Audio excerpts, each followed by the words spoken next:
Mjambo. Bwana Yesu asifiwe. Napenda kumshukuru Mungu kunipatia heshima ya kusimama hapa, ikiwa si kwa ujanja na hekima yangu, ikiwa si kwa sababu mimi ndiye najua sana, lakini ikiwa imempendeza yeye mimi kuwa mfereji wake wa kupitishia neema yake kwenu. Haleluya. Nimebarikiwa sana katika somo lililopita, na niwaombe rafiki zangu, badala ya kunungunika na kujisikia uchungu, badala yake tuombeane, na Mungu atatenda makuu kupitia watendakazi hao ambao sisi ni mbumbumbu. Haleluya. Lakini ambao Mungu ameahidi kututumia kwa ajili ya kujenga ufalme wake duniani. Unajua hata kilio kikuu, nabii anasema Mungu atawatumia wasiojua kusoma na wasiojua kuandika na watoto wadogo. Kwa hiyo hata katika matengenezo haya, mkitumaini kwamba wainjilisti wengine wanaitwa wainjilisti wakubwa ndio wanaweza kufafanua na kupambanua, unaweza ukashangaa. Maana katika kuchagua watu wake, Mungu haangalii wenye matalanta makubwa, haangalii wenye elimu, haangalii wenye utajiri, anaangalia nani ni mnyenyekevu ambaye anaweza kuweka maneno yake kwake. Haleluya. Tuwe wanyenyekevu na tuombeane. Basi wapendwa rafiki zangu, wakati huu tutakuwa na somo la pekee sana ambalo lina kichwa cha somo kinachosema Wakristo wa ovyo. Ndiyo kichwa cha somo, Wakristo wa ovyo. Katika somo hilo tutaangalia mambo yafuatayo. Moja, matokeo ya kujua tu maneno ya dini peke yake bila badiliko. Matokeo yake ni nini? Mbili, tutaangalia dini ya Farisayo. Tatu, tutajifunza madai ya shetani juu ya Ukristo wa ovyo, juu ya Ukristo wa namna hiyo, juu ya Ukristo wa hivyo. Nne, tutaangalia kundi hili la Wakristo wa ovyo wanavyowakilisha katika kanisa la masalio la mwisho, Wakristo Laodikia, Wakristo vuguvugu. Hayo ndio tutakayoshughulika nayo, na mimi nitachukua muda mfupi sana. Haleluya. Hebu tuanze, Wakristo wa ovyo ni wa namna gani? Tito 1:16. Tito 1:16 inasema, wanakiri ya kwamba wanamjua Mungu. Wakristo wa ovyo wanakiri ya kwamba wanamjua Mungu, na wao wanakiri ya kwamba wanamjua Mungu, bali kwa matendo yao wanamkana. Lakini wao wana sifa ya kumjua Mungu, ila wanakuwa wa ovyo, maana kwa matendo yao tena wanafanyaje? Wanamkana Mungu. Ni wenye machukizo. Wanakiri ya kwamba wanamjua Mungu, lakini tena ni wenye machukizo. Waasi. Wanakiri ya kwamba wanamjua Mungu, lakini tena ni waasi. Wala kwa kila tendo jema hawafai. Wala kwa kila tendo jema hawafanyi nini? Hawafai. Mimi nilipokuwa najifunza hapo nikasema sasa hawa kichwa cha somo nikiiteje? Wakristo wa ovyo. Sifa yao, wanakiri ya kwamba wanamjua Mungu, moja, lakini kwa matendo yao wanamkana Mungu. Mbili, wanakiri kwamba wanamjua Mungu, lakini tena hao ni wenye machukizo. Tatu, wanakiri ya kwamba wanamjua Mungu, lakini ni waasi, wameanguka kitabia, ila wanasali lakini ni waasi. Nne, wanakiri kwamba wanamjua Mungu, lakini kwa kila tendo jema hawafai. Tumaini la vizazi vyote, ukurasa 166 aya ya 6. Somo letu ni Wakristo wa ovyo. Wakoje? Wanakiri ya kwamba wanamjua Mungu, bali kwa matendo yao wanamkana, ni wenye machukizo. Wanakiri ya kwamba wanamjua Mungu, tena ni waasi, ingawa wanasali, ingawa wanaimba, lakini wameanguka kitabia, na wala kwa kila tendo jema eti hawafai. Tumaini la vizazi vyote, ukurasa 166 aya ya 6. Sikiliza vizuri, matokeo ya kujua tu maneno ya dini. Inasema, soma rafiki yangu, matokeo ya kujua tu maneno ya dini peke yake huleta chuki kwa wale walio na imani ya kweli. Matokeo ya kujua tu maneno ya dini peke yake, ukaishia hapo. Kujua tu maneno ya dini, ujumbe wa malaika wa kwanza, ujumbe wa malaika wa pili, ujumbe wa malaika wa tatu amri 10 za Mungu. Matokeo ya kujua tu maneno ya dini peke yake. Sasa kinachofuatia eti huleta chuki kwa wale walio na dini ya kweli. Ndivyo ilivyo. Sura yenye giza zaidi katika historia ni ile inayohusu maasi makuu yaliyotokana na wenye dini. Sura yenye giza katika historia ya Biblia ni ile inayohusu maasi makuu yaliyotokana na wenye dini.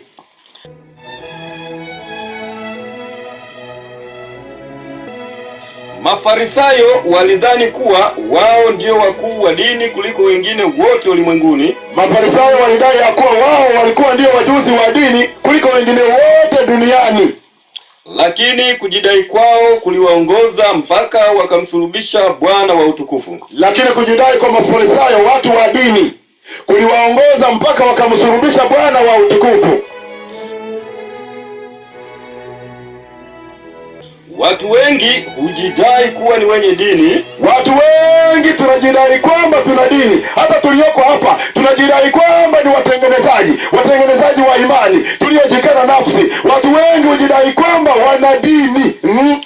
Lakini dini yao hiyo isipowafanya kuwa waaminifu hasa,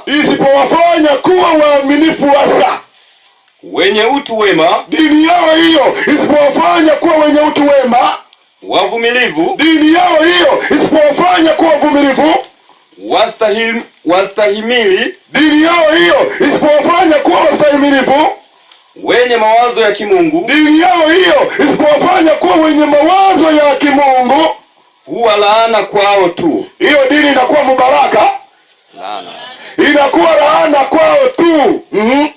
Na kwa mivuto yao huwa balaa kwa ulimwengu. Asante sana msomaji, unasoma vizuri. Bwana akubariki sana. Amina. Sikiliza walivyo Wakristo wa ovyo. Moja, wanakiri kwamba wanamjua Mungu, lakini kwa matendo yao wanamkana Mungu. Wanakiri kwamba wanamjua Mungu, lakini tena ni waasi, wameanguka kitabia. Wanakiri kwamba wanamjua Mungu, lakini kwa kila tendo jema hawafai. Sikiliza vizuri. Sura yenye giza katika historia ya Biblia ni ile iliyokuwa inahusu Mafarisayo, ile iliyokuwa inahusu watu wenye dini, lakini wanataka kuua, lakini wana wivu, lakini wana chuki, lakini wagombi. Hata siku ya Sabato walikuwa wanataka kuua. Sikiliza rafiki yangu, nabii anasema watu wengi hujidai kwamba wana dini, lakini dini yako hiyo, lakini dini yangu hii isiponifanya kuwa mwaminifu, dini yako hiyo isipokufanya kuwa mvumilivu, dini yako hiyo isipokufanya kuwa mwenye mawazo ya kimungu, hiyo dini ni laana na ni balaa kwa ulimwengu. Wakristo wa ovyo, wewe ni Mkristo wa namna gani? Mtumishi wa Mungu ametuelekeza hapo vizuri, hata tukaona zile pembe 10. Unajua zile pembe 10, nabii anasema ingawa tunalisema pembe 10 kama ni wafalme 10, lakini nabii anasema vile ni shirikisho la majeshi ya shetani. Watakapokamata madaraka, 1, uhuru wa dhamiri unaondoka. Watakapokamata madaraka, 2, ndipo mateso orera yatafuata. Lakini wewe bado unamkana Kristo kwa matendo yako, lakini bado wewe tena umeanguka kitabia. Ila unasali, ila unaimba, ila muhubiri. Matokeo ya kujua maneno ya dini peke yake, cha ajabu ni kwamba huleta chuki kwa wale walio na dini ya kweli. Yaani humo kanisani kuna watu waaminifu, lakini unawachukia, lakini uwapendi. Ile ni mtu wa dini. Tunaelewana watu wa Mungu? Hamjambo? Msikilize vizuri. Watu wengi wanajidai kuwa ni wenye dini, lakini dini yao hiyo isipowafanya kuwa waaminifu hasa, dini yao hiyo isipowafanya kuwa watu wema, dini yao hiyo isipowafanya kuwa vumilivu, wenye mawazo ya kimungu, hiyo dini ni balaa kwa ulimwengu na ni laana kwa mwenye hiyo dini. Una dini ya namna gani? Katika matengenezo haya tuna dini ya namna gani? Tuna dini ya kujua maneno tu ya dini. Sasa sikiliza hasara yake. Mathayo 23 mstari wa 28. Sikiliza hasara yake. Mathayo 23 mstari wa 28. Somo letu ni Wakristo wa ovyo. Wanakiri kwamba wanamjua Mungu, bali kwa matendo yao wanamkana Mungu. Wanakiri ya kwamba wanamjua Mungu, lakini ni wenye machukizo. Wanakiri ya kwamba wanamjua Mungu, lakini ni waasi. Wanakiri ya kwamba wanamjua Mungu, wala kwa kila tendo jema hawafai. Kwa hiyo Mathayo 23 mstari wa 28 inasema, vivyo hivyo ninyi nanyi, kwa nje mwaonekana na watu kuwa wenye haki. Kwa nje watu wakikuona wanakuona kwamba ni mwenye nini? Kwa nje watu wanaona huyu mtengenezaji, watu wanaona huyu ni mhubiri Isaya, watu wanaona huyu ni kiongozi wa kanisa. Kwa nje watu wanaona huyu ni mwimbaji. Vivyo hivyo ninyi nanyi, kwa nje mwaonekana na watu kuwa wenye haki, bali ndani mmejaa unafiki na maasi. Lakini Mungu anapotuona Wakristo wa ovyo, anaona ndani mmejaa unafiki, anaona ndani mmejaa maasi. Matokeo ya kujua maneno ya dini peke yake huleta chuki kwa wale walio na imani ya kweli. Sura yenye giza, rafiki zangu, katika historia ya Biblia ni ile iliyohusu Mafarisayo, watu wenye dini lakini wanataka kuua, lakini wana chuki, hawana mawazo ya kimungu. Watu wengi hujidai ya kwamba ni wenye dini, lakini nawaambia rafiki zangu, niwaambie wanangu mlioko hapa, dini yako hiyo isipokufanya kuwa mwaminifu hasa, dini yako hiyo isipokubadilisha kitabia, hiyo dini ni laana kwako. Maana kwa nje watu wataona unaimba, watajua ni mwenye haki. Maana kwa nje watu wataona unahubiri, watajua ni mwenye haki. Maana kwa nje watu watakuona ni kiongozi, watajua ni mwenye haki. Lakini mbele za Mungu umejaa maasi, umejaa unafiki. Wengi ni wanafiki wanaosali, wengi wamejaa maasi, ingawa kwa nje wanasali. Wewe una dini ya namna gani? Mimi nina dini ya namna gani? Na si ajabu kanisa likakuchagua kuwa kiongozi, maana kwa nje unaonekana kuwa mwenye haki. Na si ajabu kanisa likakutuma kwenda kulea kundi, maana kwa nje kanisa linaweza kukuona mwenye haki. Na si ajabu kanisa likakutuma kwenda kuhubiri. Hebu soma pale Timotheo wa pili sura ya 3 mstari wa 5. Wakristo wa ovyo. Timotheo wa pili sura ya 3 mstari wa 5. Soma rafiki yangu. Mstari wa 5 inasema, inasemaje? Wenye mfano wa utauwa, wenye mfano wa utauwa, lakini wakikana nguvu zake. Lakini hao kwa nje wana mfano wa uchamungu, wana mfano wa maisha ya uongofu, wana mfano wa maisha matakatifu, lakini kwa ndani ni wakanaji, wanamkana Mungu. Wakikana nguvu za Mungu, achi hapo. Sasa niwaambie hasara iliyopo. Mathayo 23 mstari wa 28. Tukiwa na dini ya namna hiyo, wenye mfano wa utauwa ndivyo walivyo Kristo wa ovyo, lakini wakikana nguvu zake. Kwa nje anaonekana kama mwenye haki, anaonekana kama mcha Mungu, lakini kwa ndani amejaa unafiki, amejaa maasi. Rafiki yangu, wakati tangazo litakapotangazwa ndipo utabadilika. Wakati rafiki yangu alivyokuwa anatufundisha hapa, zile pembe 10, shirikisho la majeshi ya shetani litakapoondoa uhuru wa kuabudu, mateso wao yatakapofuata, ndipo utabadilika. Sikiliza vizuri. Sasa hatari ya kuwa na dini ya namna hiyo. Mathayo 23 mstari wa 15. Mathayo 23 mstari wa 15. Soma. Nasema, ole wenu waandishi na Mafarisayo, ole wenu waandishi na Mafarisayo, wanafiki, kwa kuwa mnazunguka katika bahari na nchi kavu. Dini ya namna hiyo, kwa kuwa mnazunguka katika bahari na nchi kavu, ili kumfanya mtu mmoja kuwa mwongofu. Ili kumfanya mtu mmoja kuwa mwongofu, Na akisha kufanyika mwongofu, mnamfanya kuwa mwana wa Jehanamu mara 2 zaidi kuliko ninyi wenyewe. Mnamfanya kuwa mwana wa Jehanamu mara ngapi? Maana yake ni hii, tukiwa na Ukristo wa hivyo, tutakwenda sehemu mbalimbali, rafiki yangu, weja tunahubiri, na watu wakishajitoa sawa, alafu wakiingia kanisani wanakuta majungu, wakiingia kanisani wanakuta wanaumana, wakiingia kanisani wanakuta machakubimbi. Mnawafanya kuwa wana wa Jehanamu, wakiingia kanisani wanakuta watu wanaopinga nuru. Mnamfanya kuwa mwana wa Jehanamu mara ngapi kuliko ninyi wenyewe? Maandiko ya awali, ukurasa 230 aya 2. Matokeo ya kujua maneno ya dini peke yake huleta chuki kwa wale walio na imani ya kweli. Sikiliza, watu wengi hujidai kuwa ni wenye dini, lakini rafiki zangu, dini yao hiyo isipowafanya kuwa waaminifu hasa, dini yao hiyo isipowafanya kuwa wenye mawazo ya kimungu, hiyo dini ni laana kwako na ni balaa kwa ulimwengu. Kwa nje watu watakuona mtu mwenye dini, kwa nje watakuona mtu mtengenezaji, lakini ndani una mfano tu wa utauwa, unakana nguvu za Mungu, umejaa maasi, umejaa unafiki.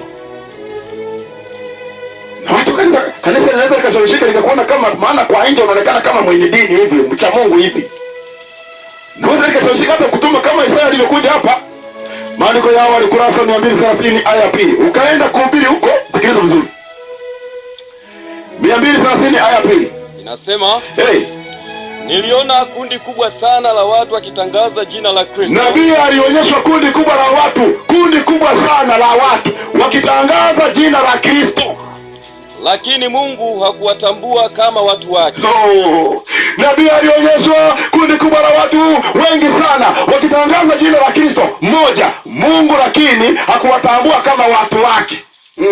Hakuwa na furaha nao. Yaani alionyeshwa watu wakitangaza jina la Kristo, lakini Mungu tena hakuwa na furaha nao. Ile wanatangaza, ile wanaimba, ile wanahubiri.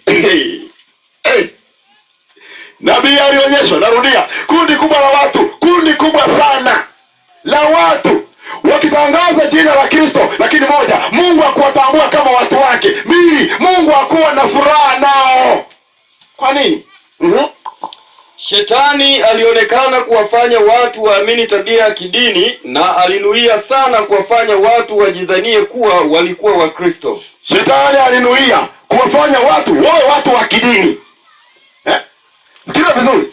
Shetani alionekana kuwafanya watu waamini tabia ya kidini, lakini apiga hatua nyingine. Na alinuia sana kuwafanya watu wajidhanie kuwa walikuwa wa Kristo. Kweli.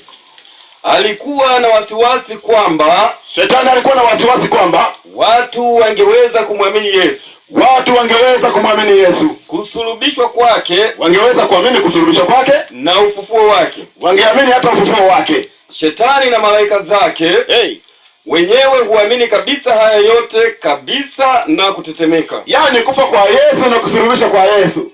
Shetani na malaika zake na mapepo yanaamini hayo kabisa na kufanyaje? Kutetemeka. Watu wa Mungu mjambo. Yanaamini, mashetani na mapepo yanaamini na kufanyaje? Kutetemeka. Lakini yatakaswe, lakini yabadiliki, lakini yaongoke. Wewe unatetemeka. Sikiliza sasa. Lakini imani hii isiposababisha matendo mema, lakini kama unasali, lakini kama unaimba, imani yako hiyo isiposababisha matendo mema, na kuwaongoza wale wanaoamini kuiga maisha ya Kristo, imani yako hiyo isipokuongoza wewe unayeamini kuiga maisha ya Kristo, maisha ya unyenyekevu, maisha ya upole, maisha ya upendo, maisha ya huruma, imani yako hiyo isipokuongoza kuwa na matendo mema, imani yangu hii isiponiongoza kuiga maisha ya Kristo, ya kujikana nafsi, maisha ya kujikana nini? Nafsi. Shetani anakuwa habugudhiwi. Yaani mtakuwa mnasali, mtakuwa mnaimba, kama una matendo mema, mtakuwa mnahubiri, kama hujui kujikana nafsi, mtakuwa mnaimba, kama usio mwaminifu, ila shetani habugudhiwi. Muimbe tu, mfanye na makambi tu, shetani habugudhiwi. Ana shida na nini? Kwa maana wamejipatia jina la Ukristo tu. Maana wamejipatia jina la Ukristo tu, wakati mioyo yao bado ni ya asili. Wakati mioyo yao bado ni ya asili. Hapo shetani anaweza kuwatumia katika kazi yake kwa ufanisi zaidi kuliko kabla ya kuamini. Sasa ukiwa kanisani, hauna matendo mema, haujui kujikana nafsi, hauna uaminifu, hujui uvumilivu, hujui kuwatia wengine moyo, unakuwa wakala wa shetani. Shetani anaweza kutumia kama wakala wake kwa ufanisi zaidi kuliko kabla hujaamini. Wakificha sura zao bandia kwa jina la Ukristo. Sasa utakuwa kwa kanisani, wakificha sura zao bandia kwa jina la Ukristo, hawashughulikii tabia zao za asili zisizotakaswa. Wanakuwa washughulikii tabia zao za asili zisizotakaswa, na tamaa zao mbaya zisizotiishwa. Na tamaa zao mbaya zisizotiishwa. Hili linawapa nafasi wasioamini kumlaumu Kristo kwa dosari zao. Hilo litakuwa linawapa nafasi wasioamini kumlaumu Kristo kwa dosari za Wakristo wa hivi. Na kuwafanya wale walio na dini safi na isiyo na mawaa kukosa heshima. Na kuwafanya wale walio na dini safi isiyo na mawaa kukosaga nini? Sikiliza vizuri.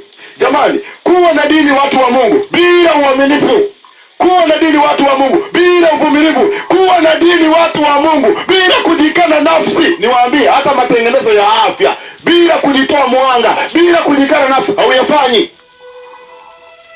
Huwezi kufanya matengenezo ya afya. Lazima maandiko yanasema matokeo ya kuwa na dini peke yake bila uaminifu, bila kujikana nafsi, bila matendo mema, bila ustahimilivu, shetani abugudhiwi. Utakuwa unaimba unavyotaka, shetani abugudhiwi. Utakuwa unahubiri unavyotaka, shetani abugudhiwi. Utakuwa kiongozi kanisani unavyotaka, lakini hujui matendo mema, lakini hujui kujikana nafsi, lakini hujui uaminifu, lakini hujui kuvumiliana, hujui kuchukuliana.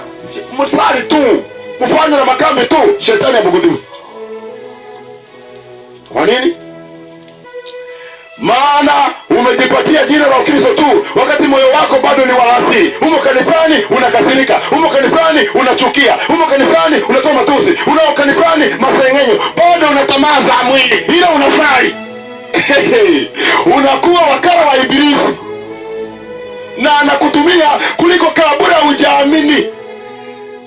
Hasa dini yako hiyo unakuwa wakala wa shetani. Nabii anasema wakificha sura zao za bandia kwa jina la Ukristo, hapo shetani anaweza kukutumia katika kazi yake kwa ufanisi zaidi kuliko kabla hujaamini. Dini ya hivi huwa ni laana kwa mwenye nayo na ni balaa kwa ulimwengu. Rafiki zangu, na matokeo yake upo kanisani, lakini unawachukia walio na imani ya kweli, unawapiga vita, unawasema vibaya, eti na kuwafanya wale walio na dini safi isiyo na mawaa kukosa heshima kanisani.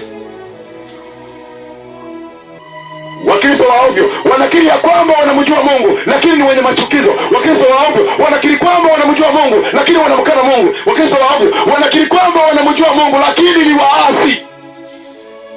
Wewe ni Mkristo wa namna gani tunapoelekea mwisho wa makambi haya? Humo kanisani tamaa za mwili ndio mwenyewe. Humo kanisani umbea wewe ndio mwenyewe. Humo kanisani kuchonganisha watu wewe ndio mwenyewe, na matuma yasiyo na maana. Hapo shetani, maana umejipatia vazi la jina la Kristo tu, lakini bado una moyo wa asili. Matendo mema hamna, uaminifu hamna, kuchukuliana hamna, uvumilivu hamna. Unakuwa wakala wa shetani umo na kuwafanya wale walio na dini safi kukosa heshima. Na vile alionyesha kundi kubwa la watu sasa jamani, kundi kubwa sana la watu wakitangaza jina la Kristo. Eti moja, Mungu akuwatambua kama watu wake. Mbili, Mungu akuwa na furaha nao. Katika Ukristo wako mama yangu, unapoangalia Mungu ana furaha na wewe. Wanangu mlioko hapa, katika Ukristo wenu Mungu anapowatazama anawatambua kweli, anawatambua. Wainjilisti wenzangu tulioko hapa, katika kuhubiri kwangu, katika Ukristo wako, je, Mungu ana furaha na wewe? Matokeo ya kujua maneno ya dini peke yake bila uaminifu. Katika historia ya Biblia zangu, sura yenye giza kuliko zote ni ile iliyofanywa na maasi makuu. Mafarisayo walidhani ya kwamba wao ndio wenye dini kuliko wote ulimwenguni, lakini dini yako hiyo isipokufanya kuwa mwaminifu, hiyo dini ni balaa kwako. Luka 18 mstari wa 9 wa 14, msomaji. Inasema, akawaambia mfano huu. Yesu akawaambia mfano huu, watu waliojikinai ya kuwa wao ni wenye haki. Watu waliojikinai ya kuwa wao ni wenye haki, wakiwadharau wengine wote. Ndivyo walivyo watu waliojihesabia haki, huwa wanadharau eti wengine wote. Watu wawili walipanda kwenda hekaluni kusali. Watu wawili walipanda kwenda hekaluni kusali. Mmoja Farisayo. Mmoja alikuwa Farisayo. Wa pili mtoza ushuru. Wa pili alikuwa mtoza ushuru. Yule Farisayo akasimama akiomba hivi moyoni mwake. Yule Farisayo akasimama akiomba hivi moyoni mwake. Mungu. Mungu, nakushukuru kwa kuwa mimi si kama watu wengine. Nakushukuru, hilo ni ombi. Nakushukuru kwa kuwa mimi si kama watu wengine. Wanyang'anyi, mimi si kama wanyang'anyi Mungu wangu. Wadhalimu, mimi si kama wadhalimu. Wazinzi, mimi si kama wazinzi. Wala kama huyu mtoza ushuru. Alikuwa na mwenzake hapo mtoza ushuru. Wala mimi si kama huyu mtoza ushuru. Hiyo ombi nalo ni la pekee.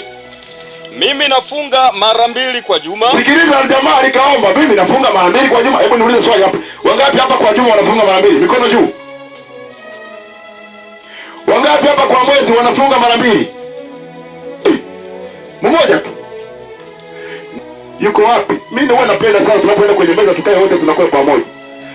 Unajua kufunga kunasema, tulishajifunza kwamba unapokuwa umefunga ujue wewe mwenyewe. Ndio hivyo watu wa Mungu. Hasa mtoto wala kuniambia kwamba nimefunga. Na asubuhi tumeamka tumeenda shambani naye mwenyewe. Katoto kadogo kakivulana tukaenda nako kulima. Mimi sina habari kama kamefunga. Mama yake anajua. Ile tulikuwa na kaugomvi naye hapo. Lakini tulipofika kwenye chakula na ule jamani, mbona Jera yupo hapa? Yuko wapi? Hakuna nini. Kuna nini niambia kitu. Mwisho nikakazana, jamani Jera yuko wapi? Ndipo mama yake akaniambia kwa sauti ya upole, Jera leo hawezi kula chakula maana amefunga. Jambo hilo tu peke yake. Kusikia mtoto amefanya nini?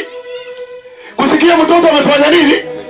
Mtoto mdogo, hilo peke yake lilinifikirisha, nikatambua mimi ndiye mwenye makosa. Hilo peke yake lilinielekesha. Yaani kusikia katoto kadogo hapo kamefunga, nikafikiria kamefungia nini? Nikajua kanatafuta uhusiano wa yeye na baba yake. Amina. Hiyo niliposikia hivyo tu, nilienda ndani nikaomba na nikamwomba Mungu anisamehe, maana nilitaka kumkosesha mwanangu, nilipitiliza. Bwana Yesu asifiwe.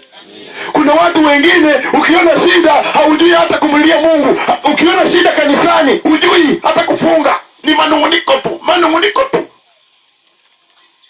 Kuwa na dini rafiki zangu bila matendo mema, kuwa na dini rafiki zangu bila uaminifu hasa. Sikiliza, jamaa hili kujihesabia haki, dini ya Kifarisayo yenyewe iko hivyo. Hebu malizia pale. Hutoa zaka katika mapato yangu. Jamaa linasema mimi natoa zaka katika mapato yangu yote, mimi nafunga mara 2 kwa juma. Lakini yule mtoza ushuru alisimama mbali. Wala hakuthubutu hata kuinua macho yake. Wala mtoza ushuru hakuthubutu kuinua macho yake hata mbinguni. Bali alijipiga kifua akisema. Hivi. Mungu. Uniwie radhi mimi mwenye dhambi. Nawaambia. Huyu alishuka kwenda nyumbani kwake amehesabiwa haki. Huyu mtoza ushuru alishuka kwenda nyumbani kwake amehesabiwa nini? Haki. Kuliko ile Farisayo. Kwa maana kila ajikwezae atadhiliwa. Maana kila ajikwezae, ajiinuae atashushwa. Naye ajidhilie atakwea. Naye ajiinuae, ajidhilie, ajishushae atainuliwa. Haleluya. Hiyo ndio sayansi ya Mungu. Kama ndani ya moyo wako unataka kujiinua, tumejifunza hapa, kutafuta utukufu na umaarufu, unashushwa. Lakini kama unafanya jambo na unajua watu wa Mungu waaminifu, kila wanapoona sura ya Mungu, kila wanapoona sura ya Mungu inavyorejea ndani yao, ndivyo wanavyojiona wasiyefaa, ndivyo wanavyojiona watakataka na watajihesabia haki kwa lolote. Lakini dini ya Kifarisayo, vielelezo vya mafundisho ya Kristo, ukurasa 106, hiyo jambo linawakilisha jambo gani? 106 ya pili, hebu soma hapo kidogo tu. Sitaki kutulia hapo. Hiyo dini ya Kifarisayo, mfano wao unawakilisha nini? Hapo rafiki yangu, soma. Inasema, 106 rafiki zangu, aya ya pili, soma. Farisayo na mtoza ushuru huonyesha makundi makuu mawili. Farisayo na mtoza ushuru huonyesha makundi makuu mangapi? Mawili, ya wale wanaokuja kumwabudu Mungu. Yaani ati hapa. Yaani hapa tulioko hapa. Kuna makundi makuu mawili. Ya wale tuliokuja kumwabudu Mungu. Ndani yetu humu kanisani humu kuna Mafarisayo. Ndani yetu humu kanisani humu kuna watoza ushuru, wenye dhambi, wanaojiona wasiofaa. Lakini kuna wanaojiona wanafaa. Kuna wanaojiona wao ndio kioo. Maana wanajivunia matendo ya nje. Farisayo na mtoza ushuru huwakilisha makundi mawili ya wale wanaokuja kumwabudu Mungu. 105 vielelezo. Aya ya 4 na ya 5. Anaendelea kusimulia matendo yake mema. Farisayo anaendelea kusimulia matendo yake mema. Mimi nafunga mara 2 kwa juma. Hutoa zaka katika mapato yangu. Mimi hutoa zaka katika mapato yangu yote. Dini ya Farisayo haigusi roho. Dini ya Farisayo haigusi roho. Dini ya Farisayo haigusi roho. Hatafuti kuwa kama Mungu katika tabia yake. Farisayo hatafuti kuwa kama Mungu katika tabia yake.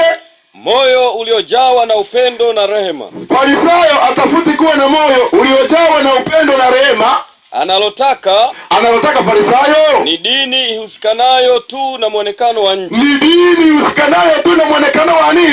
Wa nje. Mumutume kuhubiri, mumutume kuimba, mumuchague kiongozi. Maana dini yake haigusi moyo, haigusi roho. Ila tu Anataka Farisayo ni dini usikanayo na tu na muonekano wa nje. Mkimwona naomba vizuri, na yeye mumchague kuhubiri.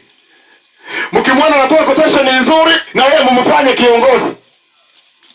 Haya, dini ya Farisayo haigusi roho. Anataka Farisayo ni dini usikanayo tu na matendo ya nje. Haki yake ni ya kwake mwenyewe binafsi. Haki ya Farisayo ni ya kwake mwenyewe binafsi. Matunda ya kazi zake mwenyewe, na zikipimwa kwa vipimo vya kibinadamu. Na matunda ya kazi zake mwenyewe na zikipimwa kwa vipimo vya kibinadamu. Soma. Yeyote anayejiamini mwenyewe kuwa yu mwenye haki, yeyote anayejiamini mwenyewe kuwa yu mwenye haki, atawadharau wengine. Ndivyo alivyo Farisayo, atawadharau wengine. Kama Farisayo ajihukumuvyo kwa kujilinganisha na wengine, kama Farisayo ajihukumuvyo kwa kujilinganisha na wengine, vivyo hivyo wahukumu wengine kwa kuwalinganisha na yeye. Vivyo hivyo wahukumu wengine kwa kuwalinganisha na yeye. Haki yake inatathminiwa na haki ya wengine. Haki ya Farisayo inatathminiwa na haki ya wengine. Na wanavyozidi kuwa waovu, hivyo anavyozidi kuonekana mwema. Eti Farisayo anavyozidi kuwa mwovu, maajabu kabisa, ndivyo watu wanavyozidi kumwona kwamba amekuwa namna gani? Mwema. Haki yake inamuongoza kuwashtaki wengine. Haki ya Farisayo inamuongoza kuwashtaki wengine.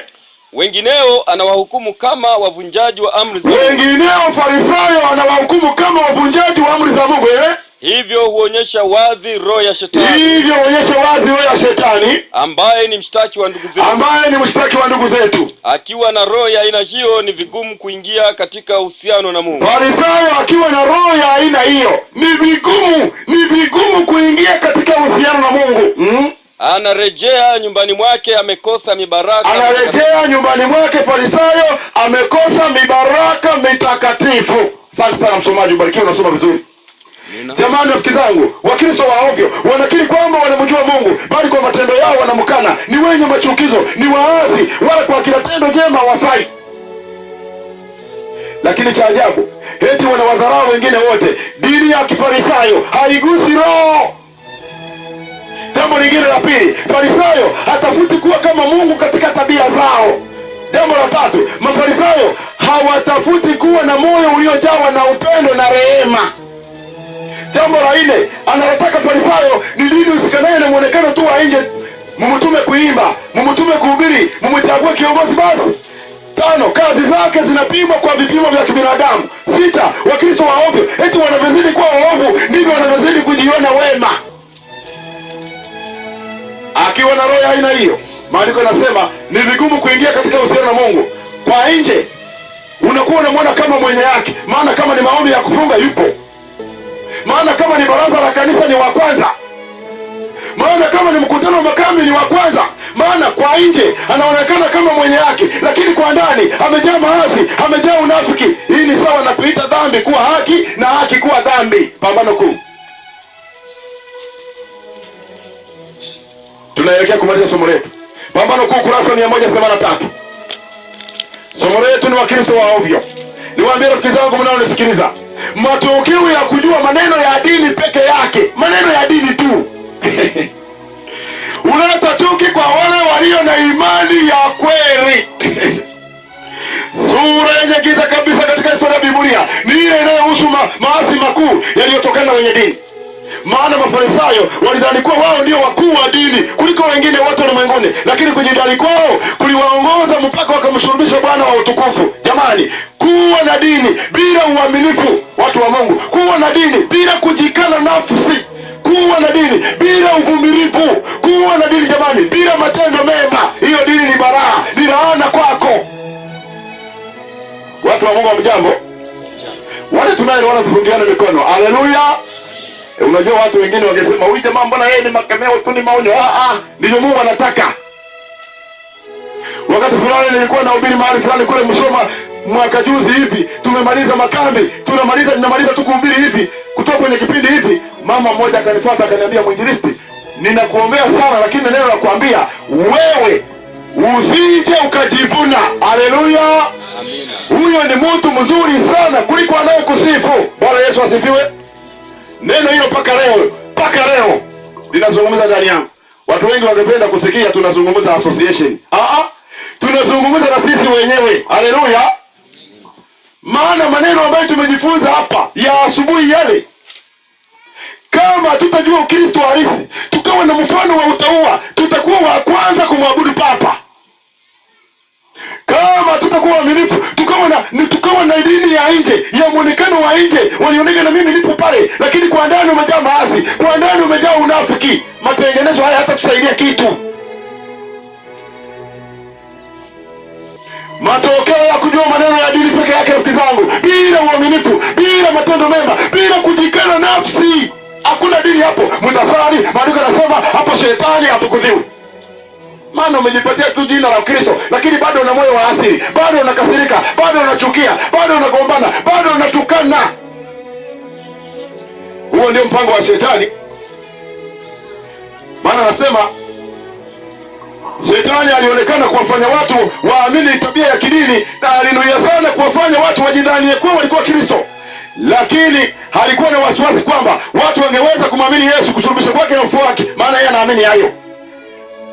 Lakini imani hiyo isiposababisha matendo mema, isiposababisha kujikana nafsi, habugudhiwi.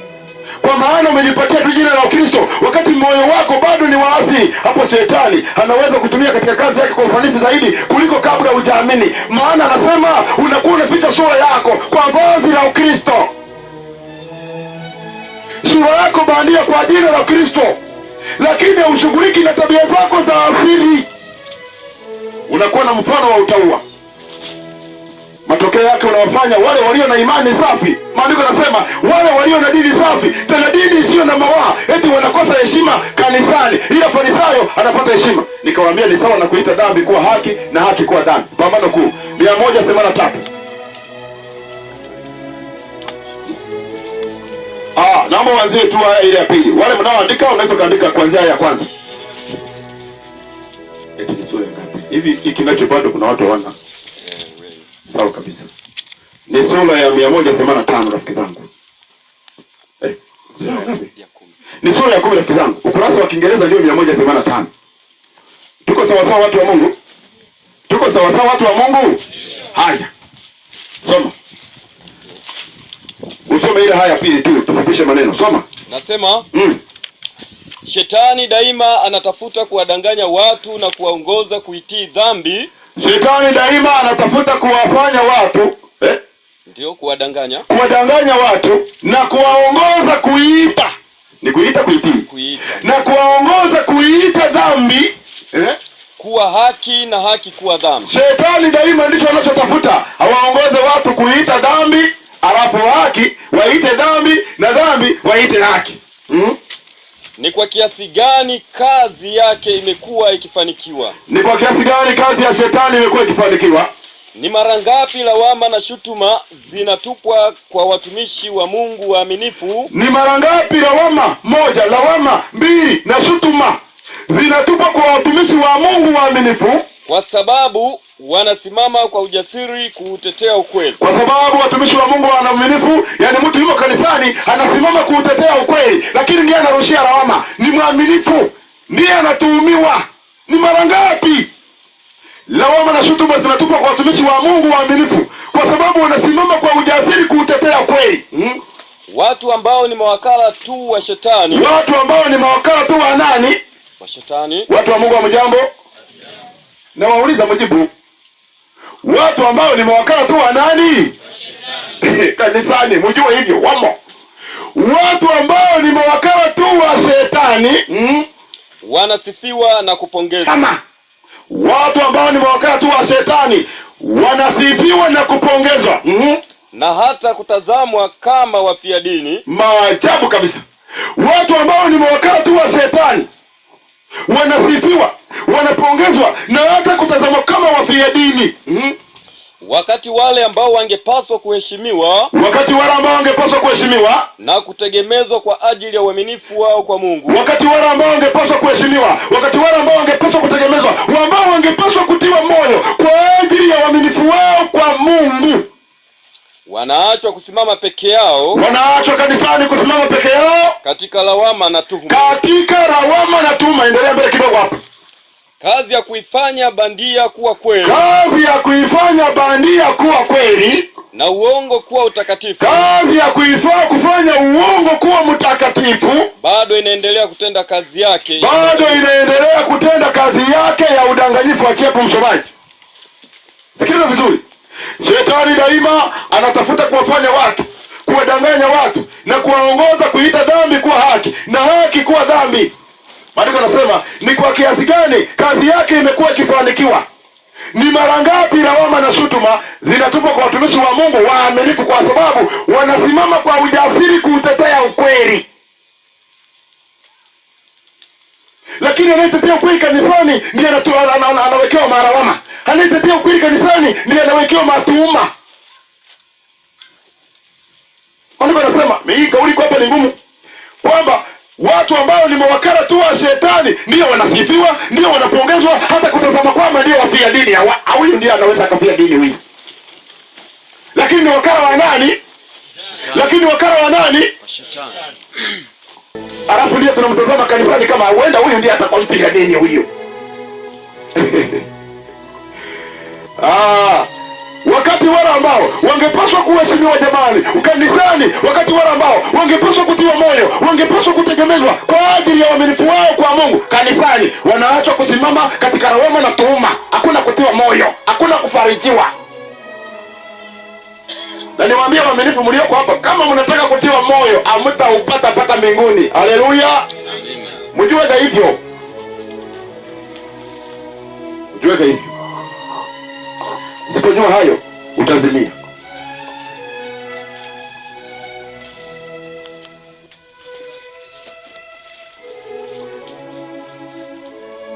Asante rafiki yangu.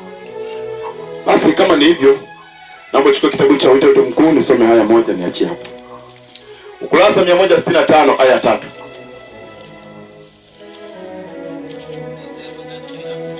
Hiyo ni sehemu ya pili rafiki zangu.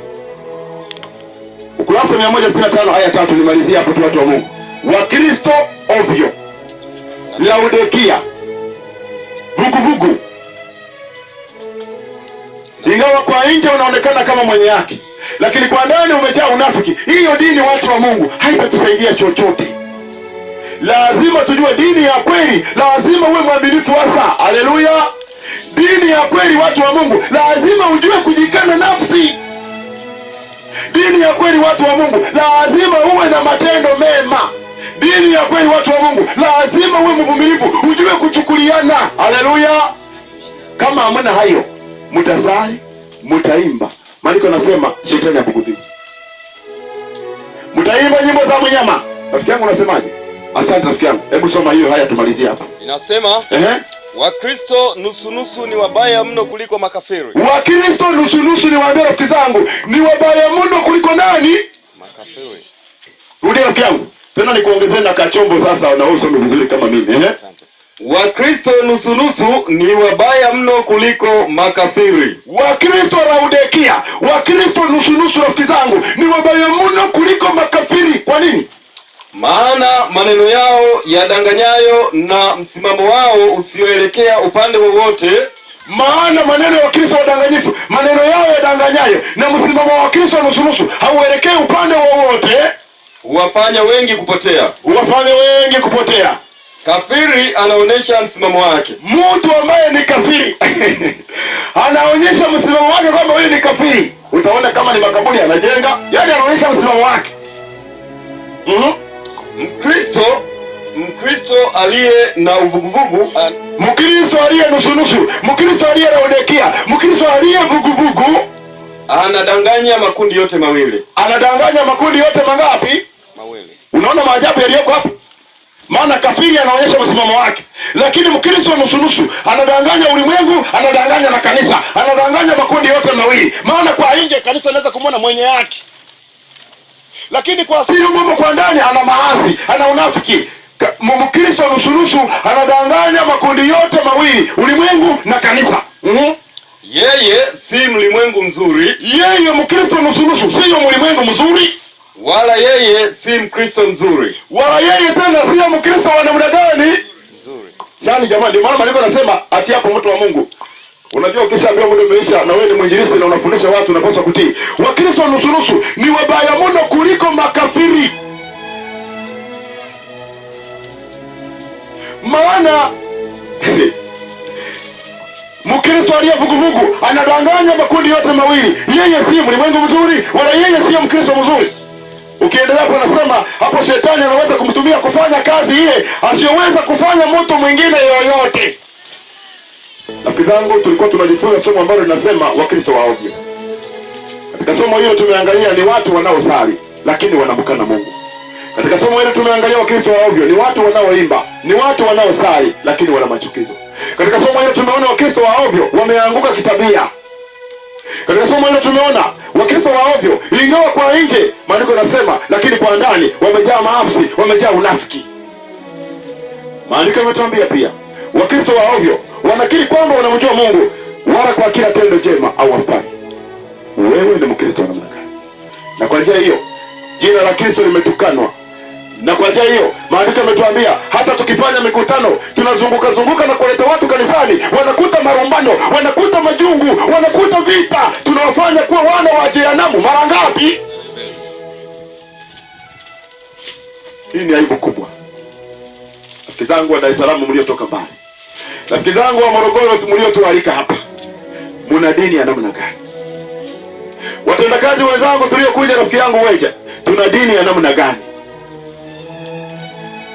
Matokeo ya kujua maneno ya dini peke yake watu wa Mungu, matokeo eti ujumbe wa malaika wa kwanza, ujumbe wa malaika wa pili, hii amri za Mungu, bila uaminifu wasa jamani, uleta chuki kwa wale walio na dini ya kweli. Aibu kubwa. Eti sura yenye giza katika historia ya Biblia inayozungumzia maasi makuu ya wenye dini ni ile ya Mafarisayo. Walijifanya kwamba wao ni wajuzi wa maandiko kuliko wengine wote duniani, lakini wakiwa na nia ya kuua wakiwa na nia ya ni wanatukana.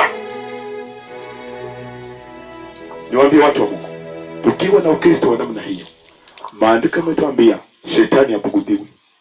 Bugudiwe.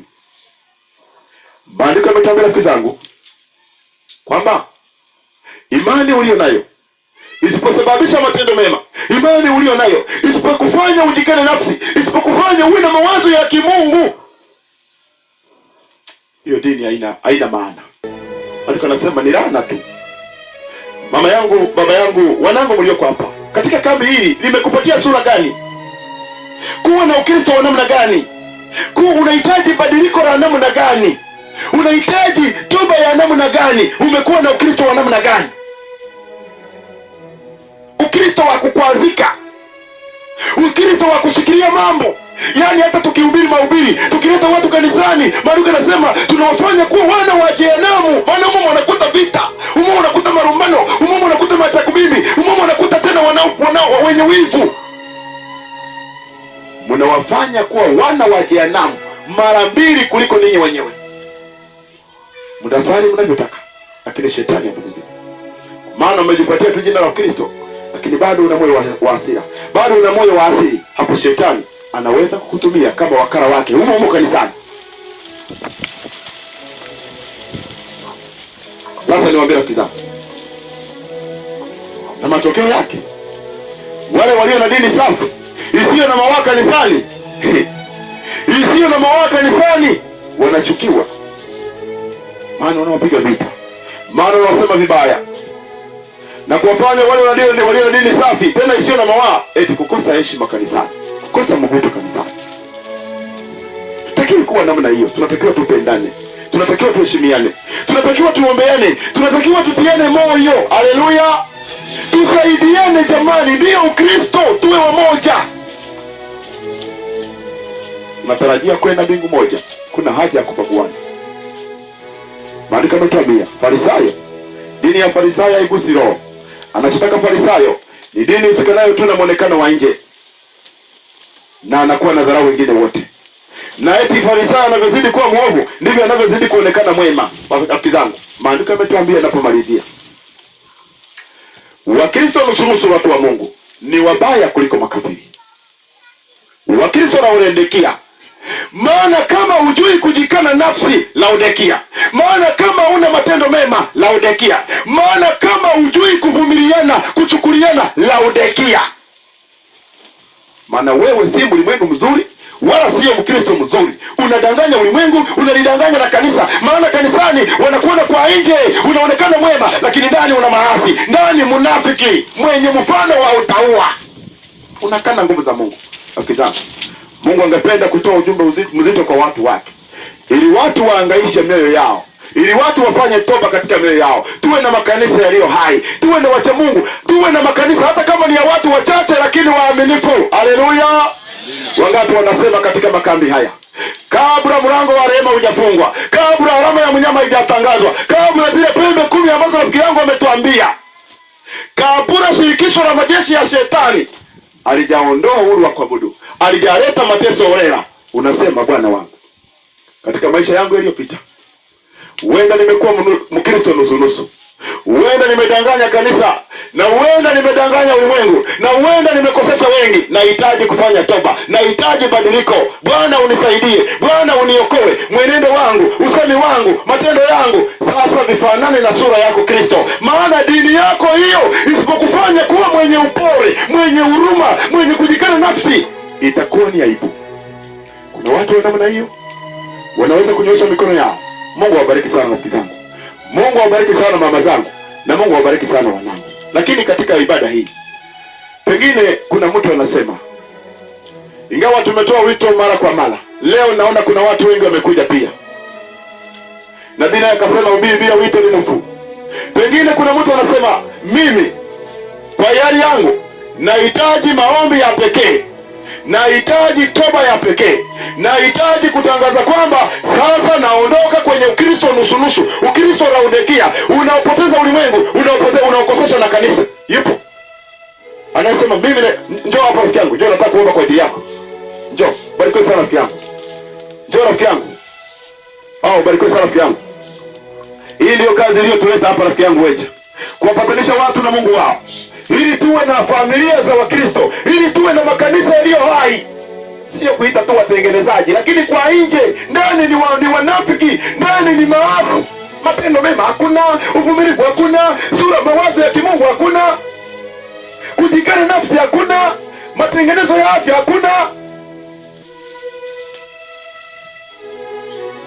Hakuna dini bila kujikana nafsi watu.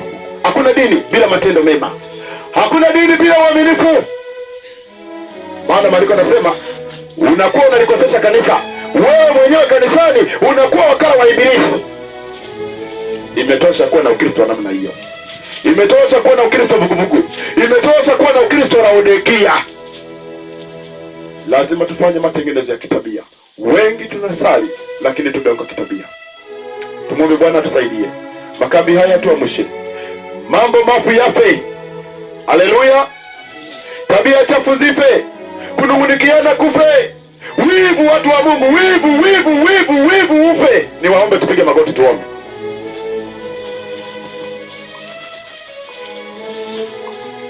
Baba yetu muumbaji wa mbingu na nchi, asante sana kwa kuwa nami umenitumia kama chombo chako kwa ajili ya kupatanisha watu wako na wewe.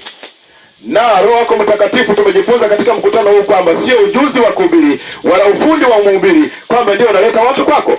Tukaona ni mvuto wa Roho Mtakatifu ambaye anafanya mapinduzi kimya katika mioyo ya watu, akiwapatanisha na wewe. Na ndivyo imetokea. Roho wako Mtakatifu alipozungumza na wana na binti zako, kwa hiari yao wamekuja hapa mbele. Tendo hili si kwamba wamejitoa kwangu, wamejitoa kwako Bwana. Ninaomba wapokee, ninaomba wabadilishe, ninaomba watakase wanapotoka hapa. Ikiwa kuna ugomvi katika manyumba yao, ingawa nasari, Bwana ulete umoja, Bwana ulete upendo, Bwana ulete furaha. Hata katika nyumba zile ambazo zina wanawake ngunguri, hata katika nyumba zile ambazo Bwana ulimwenguni kuna wanawake, kuna wanaume wasiosikia, ninaomba kwa neema na rehema zako Bwana wanyenyekeshe kwa namna unavyojua. Ulete upatanisho na wewe. Ingawa wako hapa wengine, Bwana wanapotoka hapa, furaha na amani na upendo vionekane katika nyumba yao. Imetosha Bwana kujiita wa Kristo wakati huku tunakukana kitabia. Ikiwa kuna wengine wako hapa, pengine ni watenda kazi, labda wamekosesha watu wako kwa mvuto mbaya, Bwana, kitendo cha kuja hapa mbele, umeeleza katika neno lako wazi kwamba yule atakaye kukiri mbele za watu, na wewe utamkiri mbele za Baba yako. Ninaomba waone hawa, ninaomba wapokee hawa, ninaomba watakase hawa, na wabadilishe makanisa yao yakawa mbingu ndogo, nyumba zao zikawa mbingu ndogo. Sasa Bwana utupatie umoja, ingawa tumetawanyika kote ulimwenguni katika nchi hii, utufanye wamoja tunaopendana na kutiana moyo na kuombeana. Kisha hatari ambayo ndugu yetu ametufundisha hapa, ambayo muda sio mrefu inakuja, maisha yetu yafanane na wewe, ili tuwe tayari kuwakilisha katika dunia hii. Kwa jina lako Yesu Kristo, amen.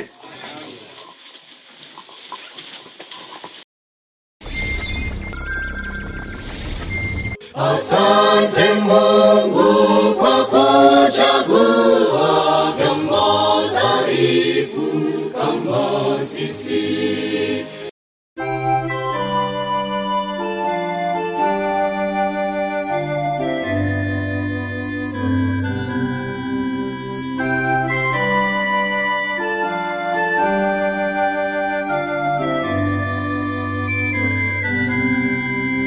Yuko wapi? Yuko wapi? Danieli wa leo miongoni mwetu, atakayetetea imani ya Yesu hadi mauti itapofika.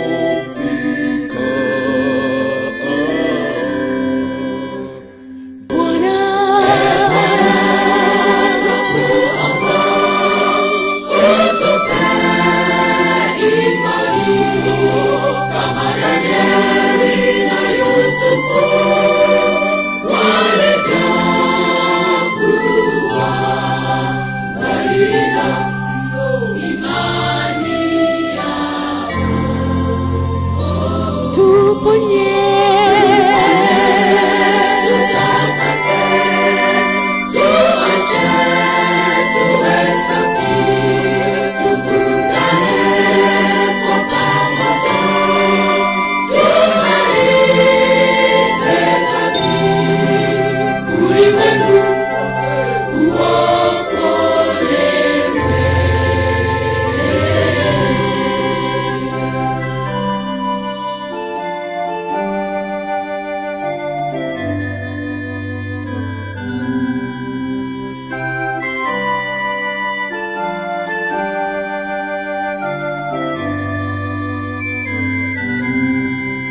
wako wapi?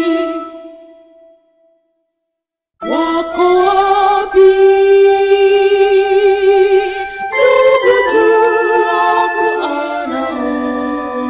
katika kazi hii ya kuonya dunia, wamerudi nyuma, wamechoka na safari. Bwana,